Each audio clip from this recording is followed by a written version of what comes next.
The year is 356 BC.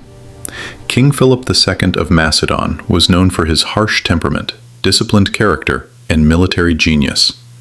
He succeeded in uniting all Greek city-states under one roof except Sparta, and today a son was born to him. His name would never be forgotten: Alexander.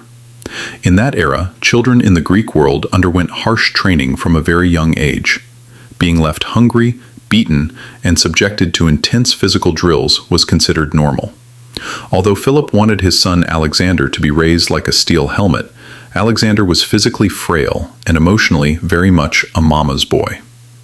The woman who would shape his life was his mother. Among the Greeks, it was believed that his mother descended from the line of Achilles. For this reason, Alexander's childhood hero was Achilles. Historical records say he fell asleep almost every night listening to stories of Achilles. His teacher, and the man who shaped his worldview, was the famous philosopher Aristotle. Alexander's first great victory was not against vast armies, nor against rivals in the wrestling arena. His first victory was his horse, Bucephalus. Bucephalus was a large, black, untamable horse. No one could ride him despite his beauty. But Alexander understood the horse's problem. Bucephalus was afraid of his own shadow. Alexander turned Bucephalus toward the sun and helped him overcome that fear. This incident made even his harsh father Philip proud, and he realized that Alexander had gained the greatest companion of his life. They would walk together across half of the known world. In 336 BC, an unexpected event occurred. King Philip of Macedon was assassinated in front of his son's eyes at a banquet and died. Whoever ordered the assassination was never discovered. Some say the Persian emperor Darius, others say his wife Olympias, who was angered by his new marriage. The question was never answered. That day, Alexander, only 20 years old, suddenly became king of Macedon. His first act, according to the traditions of the time, was to eliminate his infant half-brother and anyone who could be considered an heir to the throne. He was now truly a king, but a king who wanted to go into the unknown, to the end of the world. He launched his first military campaigns against the rebelling Greek city-states and, after restoring unity, crossed the strait known today as the Dardanelles in Turkey with an army of 45,000 men and entered Persian, that is, Iranian, territory. The adventure had begun, and he knew there was no turning back. In Çanakkale, Alexander visited the ruins of Troy and the tomb of Achilles. When he heard that the Persian regional governor was nearby with an army of 40,000, he immediately advanced and practically swept the Persian army away. This surely shocked the Persians, the greatest power of the ancient world. How could a 20-year-old child dare such a thing? It is even said that Persian Emperor Darius sent Alexander a letter calling him a child and sent him golden toys. But Darius still did not understand whom he was underestimating. Many of the generals on this adventurous journey were his childhood friends, well-trained Macedonian and Greek soldiers. His closest companion was Hephaestion, who was also his male lover.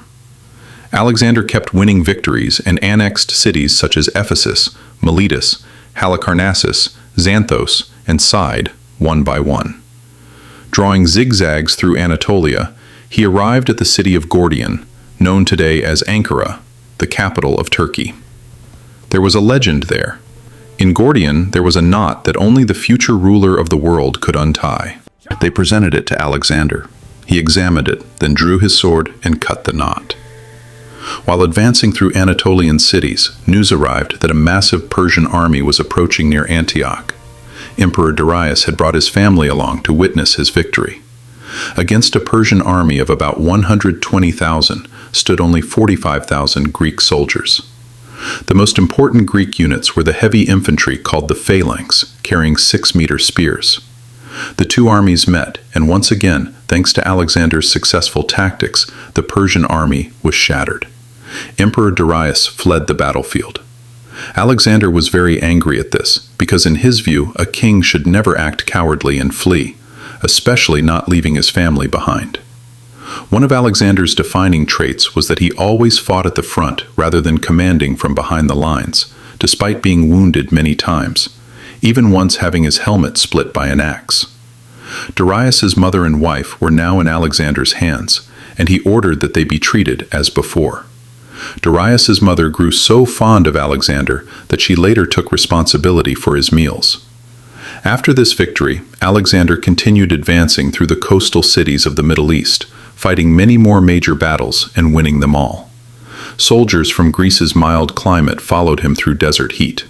They even entered the ancient city of Petra, where a statue of Alexander still stands today. Next came Egypt.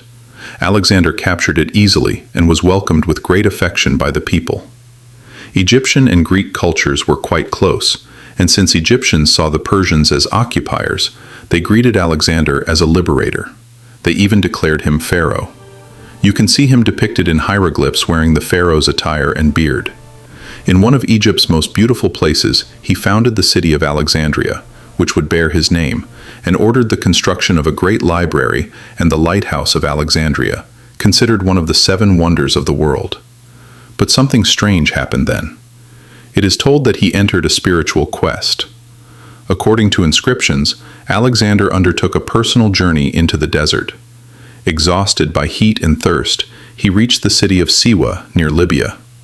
There was a temple of Amun there, and he went inside and prayed. No one knows what happened within. It is only said that Alexander received a divine message from Amun. When he emerged, the priests declared him a demigod, the son of Zeus. Because records are scarce, little is known about what happened there. But for centuries after his death, Egyptian pagans accepted him as a god. After a short stay in Egypt, Alexander crossed the deserts again with his army to pursue Darius. Darius had assembled a vast army from across his empire and did not intend to leave anything to chance. Persian and Greek sources report between 200,000 and 300,000 troops. Alexander had about 50,000 men. When the armies met, the Persians had both numerical and terrain advantage. But Alexander did something unusual. He arranged his forces in an angled formation and used an extraordinary tactic, quickly destroying the Persian army. As Darius attempted to flee, Alexander threw his spear, but missed. He pursued, but could not catch him. The Persian king escaped again. This established complete dominance, and the Greeks entered the Persian capital, Babylon. They were so astonished by the wealth and splendor they saw that even Greek generals feared it might make them complacent. The gold obtained after this victory is estimated to equal $60 billion today, and a large portion was distributed to Alexander's soldiers. Soon, he marched east again, crossing the icy and steep Hindu Kush mountains twice. During this time came news that the fleeing Darius had been killed by his own men. Those expecting reward were executed, and Alexander showed respect by burying Darius according to Persian royal customs. While advancing in the mountains, bandits stole Alexander's beloved horse, Bucephalus. Alexander was so upset that he sent a message. "If you do not return him, I will burn all your settlements." Frightened, the thieves returned the horse. Alexander wept with joy and even rewarded them with gold instead of punishing them. Around this time he married Princess Roxana, daughter of a mountain tribe chief. Sources say his friends criticized the marriage and it caused quarrels, but the couple eventually loved each other. This saddened Hephaestion the most. Yet they never removed each other from their lives.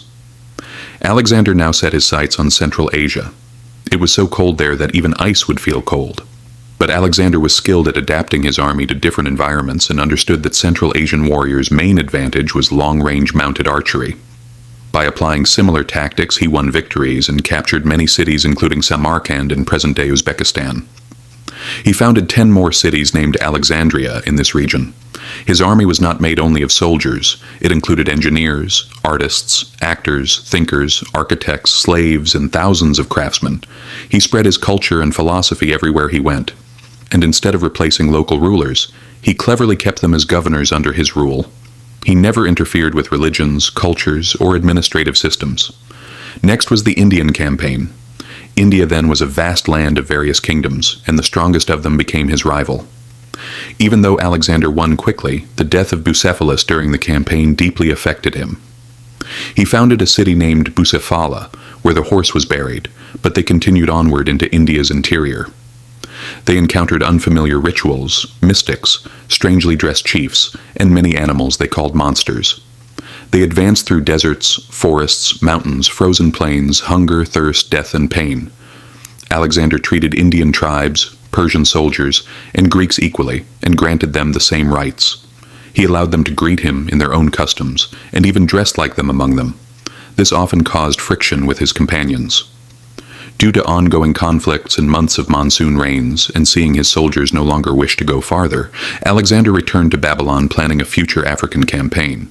He had never acted according to anyone's wishes except his soldiers. Around this time, his beloved companion Hephaestion died. Alexander was so devastated that he declared 2 years of mourning. He stayed beside the body for days and barely recovered with the urging of his wife and friends. Soon after, what happened? This great leader, this man who changed the world forever, contracted malaria and died at age 33. He was not heroic in appearance, nor was his death heroic. He had no dramatic final words, and did not die by the sword. His death was not heroic, but who achieved what he achieved?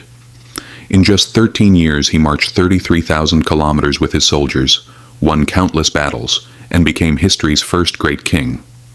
When asked on his deathbed, "To whom do you leave the empire?" he is said to have replied, "To the strongest," and died before finishing. Alexander did not only conquer lands, he permanently transformed humanity's cultural future, established the Hellenistic world, and laid foundations for Rome, Europe, and beyond. Reading the many works written after him makes this clear. Muslims wrote the Iskandar name portraying him as a hero. For Indians, he became a mythological hero. For Central Asians, he was a respected model leader, remembered by Genghis Khan. For Egyptians, he was worshipped as a pagan god for centuries.